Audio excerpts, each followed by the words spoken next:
In the spring of 1992, a series of murders spread fear across the American Midwest. All of them happened along one quiet stretch of highway, Interstate 70. The victims had nothing in common. Different towns, different lives, but one thing connected them all. They were found inside small, quiet shops near the highway, each killed with a single bullet to the back of the head. For years, the man behind it was known only as the Highway Shadow. April 8, 1992. Indianapolis, Indiana. A small bridal shop on East 38th Street. Mary Peggy Gill and Patricia Smith were closing for the night. The sign outside said open, but they were already counting the cash register. Moments later, a customer entered. He was calm, polite, almost too polite. Minutes later, both women were found dead in the back room, one shot each. No robbery, no sign of struggle. Witnesses described a man in his late 20s to early 30s, clean-cut, carrying a semi-automatic pistol with a silencer. He walked away, quietly, and vanished. Over the next 6 weeks, the killings continued. Terre Haute, Indiana, Wichita, Kansas, St. Charles, Missouri. Always the same pattern. Small shops near I-70. One victim, one precise gunshot. No theft, no clues. The FBI was baffled. This wasn't random. It was methodical, almost military. They called him a ghost with a gun. At first, investigators thought it was a robbery gone wrong, but nothing was taken. Then they thought it was personal, but none of the victims knew each other. What kind of man kills with such cold precision and then disappears? Agent Harold Simmons of the FBI's St. Louis field office became obsessed with the case. He spent months tracing bullet casings, comparing autopsies, studying every detail. The bullets all came from the same rare weapon, an Interstate Scorpion pistol, a gun so uncommon that fewer than 1,000 existed in the US, and yet the killer used it without hesitation, like he'd done it before. By late May, a composite sketch circulated. A lean man, narrow face, reddish hair, calm eyes. Witnesses said he spoke softly.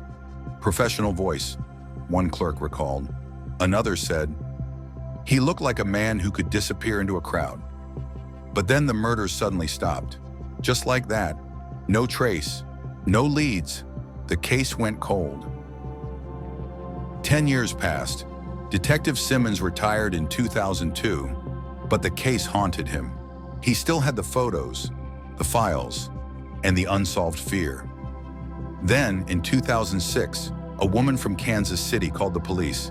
She said her father had died recently, and she found something in his basement that didn't belong there. A box of bullets, an old Interstate pistol, and a journal. The journal began with the words, "I never wanted to kill them, but the road asked me to." Page after page, the handwriting detailed towns, dates, and shop names, all matching the I-70 murders. The writer described driving long nights, stopping at random exits, and feeling the pull of something dark. He wrote, "It wasn't rage, it was silence, the silence of the highway. It called to me." The man's name was Robert Keller, Kshi, born in 1959, former truck driver, no criminal record, no history of violence. He lived less than a mile from one of the crime scenes. FBI agents reopened the files. The gun matched. The bullets matched. Even the handwriting analysis pointed to Keller. But there was one problem. His DNA didn't match the evidence. So who wrote the journal? Forensics experts discovered something unusual. The DNA on the weapon belonged to a woman, Keller's wife, Susan. When questioned, she admitted something chilling.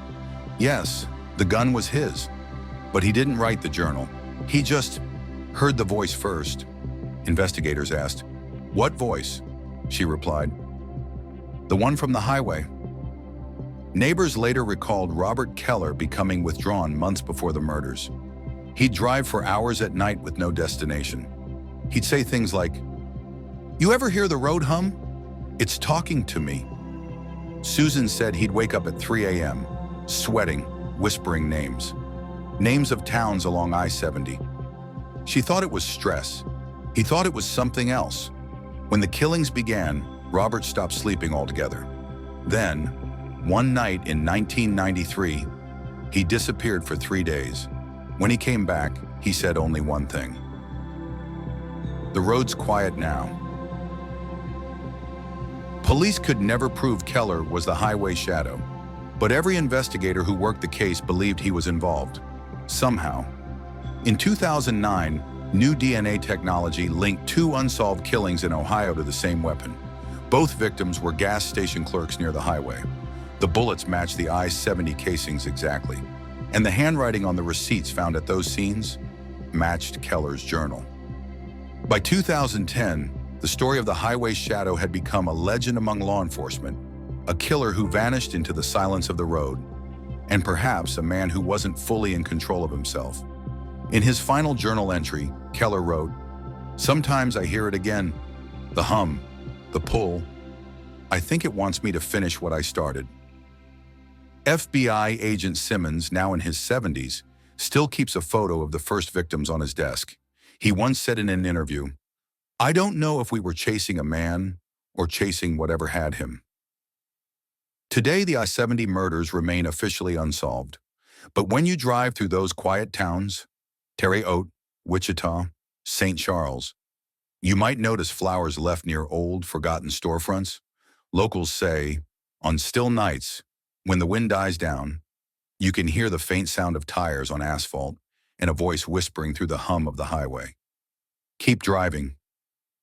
Miss, this was the highway shadow. A real case, still open and still waiting for the road to speak again.